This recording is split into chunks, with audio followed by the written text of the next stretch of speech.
السلام علیکم ورحمۃ اللہ وبرکاتہ۔ آج کی ہماری جو تختی ہے وہ ہے ماشاء اللہ سے تختی نمبر 2 مرکبات۔ ٹھیک ہے، اس میں ہم جو ہے نا یہ سیکھیں گے کہ یہ بہت ہمیں یہ سیکھنا ہے اس میں کہ جب قرآن پاک ہم پڑھتے ہیں تو کس طرح سے کون سے الفاظ جڑ کے آتے ہیں۔ اردو جن کو پڑھنے آتے ہیں ان کے لیے تو یہ بہت آسان ہے، وہ یہ آسانی سے سمجھ سکتے ہیں، لیکن جنہیں اردو نہیں آتی ہیں تو ان کے لیے تھوڑی جو ہے نا مشکل ہوتی ہے۔ ٹھیک ہے، اب جیسے ہم نے با پڑھا تھا تو با کے ساتھ اگر الف جوڑیں گے تو وہ اس طرح سے آئے گا، نون کے ساتھ الف جوڑیں گے تو وہ اس طرح سے لکھا ہوا آئے گا، جیم کے ساتھ اس طرح سے حالت ہوگی اس کی۔ ٹھیک ہے، جیسے الف کے ساتھ یہ الفاظ ایسے آئیں گے۔ ٹھیک ہے، پہلے ہم باری باری دیکھ لیتے ہیں کہ الف کے ساتھ کس طرح سے آتا ہے۔ عین، غین کے ساتھ، لام کے ساتھ جب الف آئے گا تو وہ اس کی شکل اس طرح سے ہوگی۔ ٹھیک ہے، اب عین کے ساتھ با آئے گا تو وہ اس طرح سے عین کا شروع کا حصہ ہوگا اور نیچے کا حصہ نہیں ہوگا، اور با کا پورا حصہ ہوگا۔ شین کی بھی یہی صورت ہے، زوں کے ساتھ جو ہوگا یہ زوں پورا آ جائے گا اور پھر با آ جائے گا۔ کاف کی صورت آپ دیکھ سکتے ہیں، کاف اگر تا کے ساتھ ہے، تا کے ساتھ ہے، نون کے ساتھ ہے۔ جیم کی آدھی شکل ہے، عین کی آدھی شکل ہے کاف کی، با، لام، یاسین، کاف۔ اب دیکھیں، اب آپ نے یہاں پہ دیکھا کہ کاف جو ہے اس طرح سے ان کے ساتھ آ رہا ہے، لیکن اب لام کے ساتھ آ رہا ہے تو اس کی شکل مختلف ہو گئی ہے۔ ٹھیک ہے، تو آپ کو اس کا خیال رکھنا ہے تاکہ آپ کو بھی پتہ چلے کہ کبھی اس کے ساتھ آ رہا ہے تو یہ اس کی صورت ہوگی۔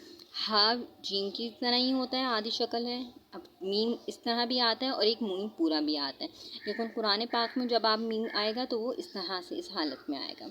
واو کے اوپر حمزہ بھی آ سکتا ہے، حمزہ خالی بھی آ سکتا ہے۔ ٹھیک ہے، یہ جو صورتیں ہیں یہ آپ دیکھ لیں۔ اب دیکھیں، جیسے آپ نے لام دیکھا، لام سے پہلے اگر الف آ رہا ہے تو اس کی شکل اس صورت میں ہے، لیکن اگر اس کے بعد کوئی جیسے جیم آ رہا ہے یا ہا آ رہا ہے تو اس کی شکل اس طرح سے آپ کو قرآن پاک میں ملے گی۔ ٹھیک ہے، ابھی جیسے میں نے میم کا یہاں ذکر کیا، اب یہاں دیکھیں یہاں پہ میم مکمل میم آ رہا ہے۔ ٹھیک ہے، زیادہ تر جگہوں پہ مکمل میم نہیں آتا ہے، اس طرح سے میم آپ کو نظر آتا ہے۔ اب قوف اس طرح سے آئے گا، یہ آپ صورتیں دیکھتے جائیں کہ یہ کس طرح سے آ رہی ہیں۔ تو کی آدھی شکل نہیں ہوتی ہے، تو مکمل اسی طرح سے آتا ہے، اگر حرف کے بیچ میں بھی آئے گا تو تب بھی اسی طرح سے ہوگا۔ اب 3 حرفی دیکھ لیں، صاد، با، رو، عین، لام، قوف، فا، لام، قوف۔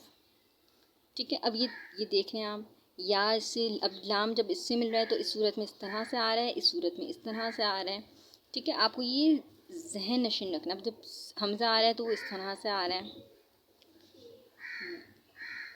اب ہا آ رہا ہے تو پھر وہ اس طرح سے آ رہا ہے۔ یہاں پہ ایک صورت یہ ہے۔ اب دیکھیں، خو کی آدھی شکل یہاں پہ اس طرح سے آتی ہے، شروع میں آتا ہے تو وہ اس طرح سے آتا ہے۔ ٹھیک ہے، آپ کو جب بچے آپ پڑھ رہے ہیں تو پھر آپ کو اس تختی کو توجہ سے پڑھنا ہے، کیونکہ آگے چل کے جب ہم زیر زبر کی صورت میں پڑھیں گے تو پھر اس کی شکل اسی طرح سے ہوگی، تو پھر آپ پریشان ہو جائیں کہ یہ کس طرح سے لکھا ہوا ہے۔ ٹھیک ہے، اس لیے اب عین آپ یہاں پہ صورت دیکھ لیں، عین اگر بیچ میں آ رہا ہے 3 حرفی میں تو یہ اس طرح سے آ رہا ہے۔ ابھی ہم نے جب پیچھے دیکھا تھا تو ہم کس صورت میں دیکھ رہے تھے، عین کو عین الف کے ساتھ تھا تو اس صورت میں تھا۔ ٹھیک ہے، اور اب جہاں پہ بیچ میں آ رہا ہے تو پھر یہ اس صورت میں آ رہا ہے۔ ٹھیک ہے، میم کی آدھی شکل ہے، آپ دیکھ لیجئے۔ ٹھیک ہے، اب عین یہاں پہ کس طرح سے آ رہا ہے۔ اب یہ دیکھیں، ہا اور جیم ہے تو وہ اس صورت میں آ رہا ہے، ہا یا نون آ رہا ہے، کاف، نون تھے۔ اس طرح سے آپ نے پڑھنا ہے، کس طرح سے، صاد، میم، دال، یا لام، دال، کاف، واو، کاف، فا، واو، تا، با، تا، جیم، لام، سین، لام، ہ، با۔ ٹھیک ہے، اس طرح سے آپ نے یہ دیکھتے رہیں تاکہ آپ کو جب آپ الگ سے پڑھیں گے، اب آخر میں اگر عین آ رہا ہے تو اس کی شکل آپ دیکھ لیجئے، غور کیجئے، بیچ میں آ رہا ہے، شروع میں آ رہا ہے تو ان کی اشکال میں کس طرح سے تبدیلی آتی ہے۔ ٹھیک ہے، یہ اس طرح سے جب آپ قرآن پڑھیں گے تو آپ کو بھی اسی طرح سے حروف جو ہیں وہ نظر آئیں گے۔ اب یہ صورت دیکھ لیں، ایک یہ صورت دیکھ لیں۔ ٹھیک ہے، یہ ہا کی ایک صورت ہے اور دوسری صورت یہ ہے، تیسری صورت یہ ہے۔ اب یہ دیکھیں جیسے میں نے عرض کیا تو ہمیشہ اسی صورت میں آتا ہے، تو کی جو ہے آدھی شکل نہیں ہوتی ہے۔ ٹھیک ہے، میم، قوف، دیکھیں اب آخر ایک ہا جو ہے یہ آخر میں آ رہا ہے، تو آخر میں آنے کی اس کی یہ صورت ہے، ٹھیک ہے. آخر میں آتا ہے تو اس طرح سے بھی آتا ہے، اس صورت میں بھی آتا ہے، ٹھیک ہے. اور بیچ میں آتا ہے تو یہ دیکھیں یہ صورت ہے اس کی، ٹھیک ہے.